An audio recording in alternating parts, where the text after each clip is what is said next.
it going, guys? This is the second episode of The Lightest Bean. I'm your host, Isaac, and I'm here talking to Louie and Miguel. Introduce yourself, guys. Hey, what's up? This is Louie.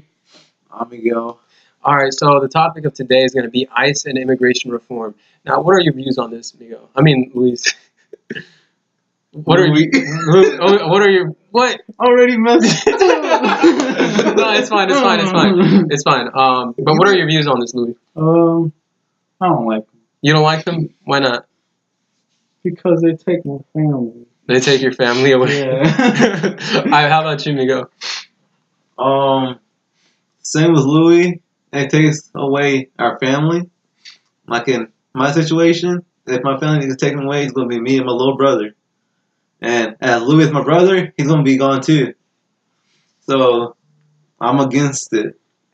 You're against it. Gotcha. Now, which one of you were born in Mexico and which wasn't? Because I know one of you is an immigrant. I'm an immigrant. All right, Louis. Proud to say it. Okay. Very proud. How about you, Miguel? I'm a citizen of the USA. Oh, okay. So, but do you claim the USA? Yes. Okay, then so yeah. All right. Okay. So I did not know this. yeah. All right, cool. So, Luis, let's talk about your daily routine. Do you wake up fearing that you're gonna be deported today, or what? What do you wake up with on your mind? Well, sometimes I wake up knowing Well, especially nowadays, like now that ICE is in North Carolina and they're taking a lot of people. They've taken like over 200 people. So, yeah, it's constantly living in fear basically because you never know whenever they're going to pick you up and like take you, deport you. Yeah. So, how do you handle traffic stops, like checkpoints and such things? Like, they're gonna ask obviously for your license and identification. How do you handle that yourself? Well, I try to avoid all checkpoints and traffic stops as much as possible. Honestly, I don't be going out as much because of just like this stuff that's going on around. So I just try to avoid it, man. Oh, okay. Now, when he's out and you're hearing about these cops in the area and the ICE immigration, everything in the area, how does that make you feel? Like, what do you do? Well, it makes me worried a little, cause one day Bert can just leave the house and go somewhere, and all of a sudden he doesn't come back because he got caught with the police and he got deported. And like that's like mainly one of my fears. Like just to find out that they just took him to Mexico, and like I don't know what I would do if they were gone.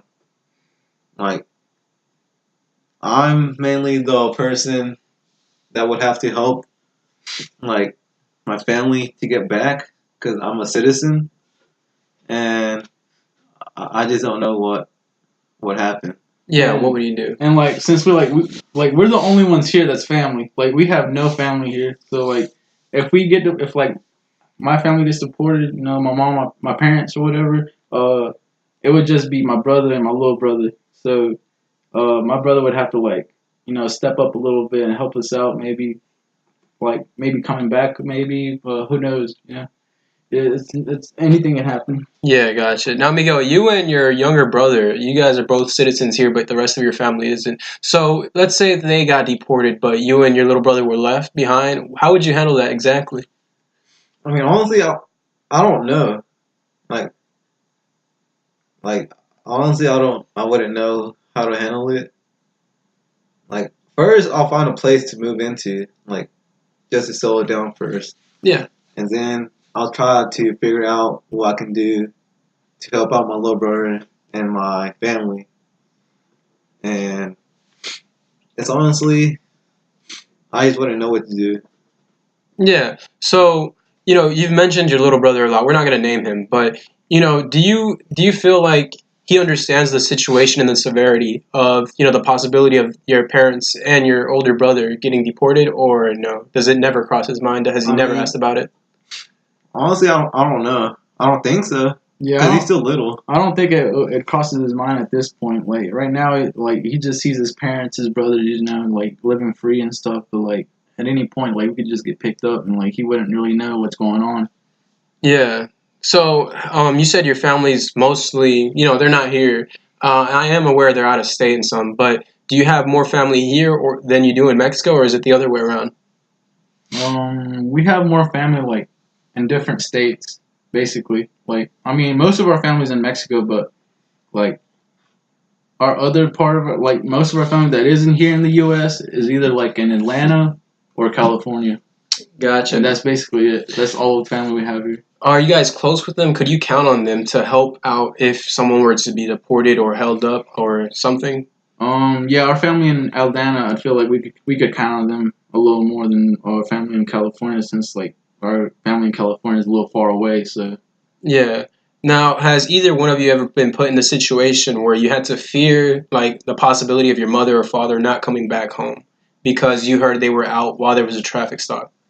yeah, every time like I get like these relayed messages where like there's checkpoints around, and like every time I get checked like a relayed message, I just like notify my mom every time, because like I know she'd be going out a lot, so I have to like let her know, make sure she doesn't run through that traffic stop, that checkpoint. You know, maybe she gets picked up. So like I always have to be cautious about that and like let her know about everything that's going on.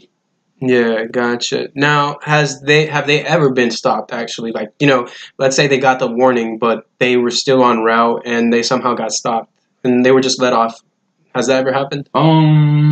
We luckily we haven't gotten stopped by ICE, but we've gotten stopped by like police and stuff. And I mean, sometimes we've gotten away with it, and like sometimes if she gets her ticket, we have to go pay it off and stuff. But I mean, it's never really gotten to the point where like, oh, I think she's gonna get deported.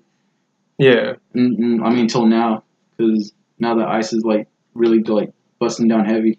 Oh yeah, I've heard they are in Lexington, Charlotte, in the Charlotte area especially. Mm. My friend, he works at Boost Mobile, and he's like the face of the company, kinda.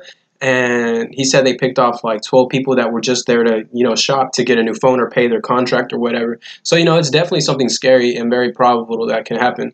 Now, Miguel, like, what I want to know is, let's say you were left alone. Your brother doesn't know anything. Do you see yourself going to your family? If so, like what would be your approach or your questions that you would ask your family that's in Atlanta, and say, like, what would you say to them? Well, I would ask is they can come over here just so we can like settle. So I just want to be alone, like just me and my little brother, and then I'll ask them to help me try to get my family back, or if there's like some other way that they wouldn't get deported. Gotcha. All right. So, Louis, so with you in schooling, I know you're an immigrant and your parents are immigrants and such things like that. I feel like Miguel is given more opportunities when it comes to schooling. He could definitely go to college and all that. He's a citizen. Now, how do you feel about that? Like, how does that make you approach education? Does it like lessen your motivation to graduate or to pursue college or an actual career, like in the office or whatever? Or does it just does it motivate you more? Like, hey, I'm an immigrant. My parents are immigrants. I have to do this to make them proud, or I have to do this to prove something to myself. Yeah, at the start of high school, it was mainly like that. It was mainly like I gotta make my parents proud. I gotta do a lot to like prove to them that like I can actually make it and stuff. And like I would like in freshman year I would take like really hard classes like honors. I was in STEM. Just like I do like whatever to like try to make them like believe that I could like do something with life. Yeah. And that's basically it. Like, and after like freshman year, I just like started slacking honestly, and got into some like deep trouble. And then like that just fell, and like now I can't really prove myself because I'm already like in a hole. So Yeah. Like you can only get out of it, but you can never get above it. Type deal. yeah. Yeah, I understand that. Now, do you see yourself as potentially having a career in the future, or maybe having to do a side hustle, such as like maybe entrepreneurships, kind of like to make your own money? Um. Well, I mean, at this point, at the position that I'm in right now, it's kind of entrepreneurship kind of stuff right now. Um. There's always hope. You can always like do whatever what you want with your life. You can always like you honestly just gotta believe in yourself and like really grind on whatever you want to do. Gotcha, gotcha. Now, Miguel, you are obviously given more opportunities than Louis is because you're a born citizen here. Now, does that make you feel as if, hey, I'm given these opportunities, he's not, let me go ahead and take advantage of them? Or do you just feel like it's not fair? He's equally as smart, if not smarter than me. He deserves this. Why do you question what you deserve at any point? Or how do you feel about your education and all? I mean, it should be as equal as a brother, because like I shouldn't be given like all these opportunities and not let my brother have like any. I feel like at least some immigrants should have opportunities to do stuff in their life, like do careers, like make it big out there. And from my perspective, uh, I don't really have like a choice of career right now. Like I don't know what I'm going to do when I finish high school. Like I haven't decided if I want to go to college or not, or anything like that. Gotcha. Now, you and your younger brother being the only citizens in the family, like, first blood, I guess you would say. Does that maybe put a little bit of pressure on you? Like, hey, the eyes are looking towards me more than the others just because, I have these opportunities. Like, when I know for a fact when I was younger, I was definitely compared to my older brother just because he was able to graduate and I wasn't. So, do you ever feel like, like you're being questioned, like, hey, take advantage of these opportunities, you're ungrateful, or something like that in this area? I mean, sort of. Like whenever I get mail from colleges, my mom sees them and tells me that I should go for it and stuff. But like, I don't really want to do anything right now because like I haven't decided what to do. And I mean, it just I don't really know. Gotcha. Yeah, we've all been there. Definitely, I'm still there. You're trying to figure out life, understand what's your place in it, and what you see yourself doing. What's definitely helped me, even though I don't show, is I took an account for what I was good for, what I can do, and what I enjoy doing. And, I kind of summed it up and you kind of like microwave it. And the end result is the career that you might want to follow. Now, if you're good at talking, you could be a motivational speaker. If you're good at, let's say, labor work, you could just stay in construction your whole life. If you don't enjoy it, then you can definitely find something else. I know I've had to do that a lot. Um, Louis, what is your job experience like? I know you've worked some, not bartending. I know you've been a waiter before. How was that?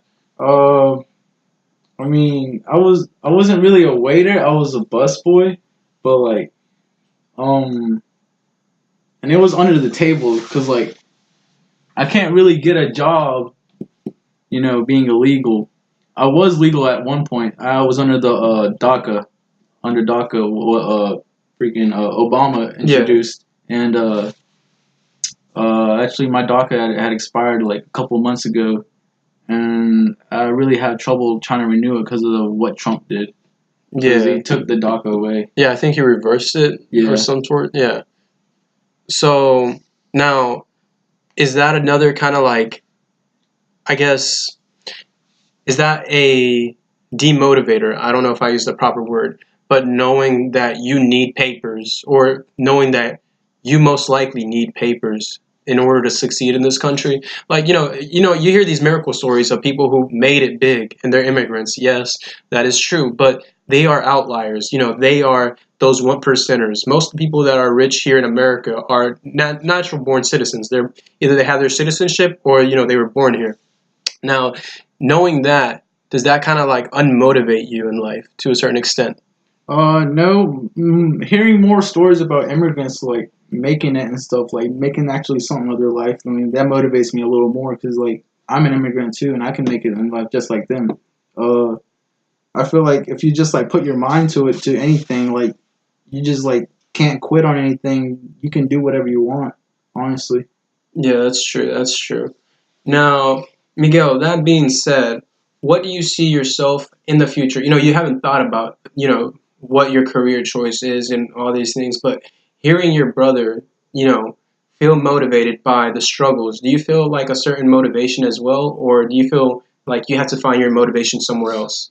Uh, I do feel motivated, and one thing I want to do in the future is get citizenships for my family, Yeah. and so like they can have jobs and they don't have to fear about getting deported back to Mexico.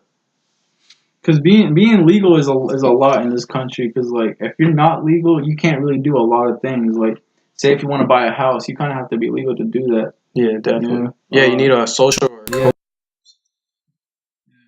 And, I mean, you can't really go far in life, and well, I mean, in this country, if like you can't really like aren't allowed to do the things that you want to do because of your citizenship. Yeah. I completely understand what you're saying. Well, guys, it seems like we're out of time. Thank you for your time. Oh, thank you. Yeah. This is great discussions. Yeah. All right. Well, my name is Isaac. This is Louis and Miguel, and we're signing off. See you. Loses.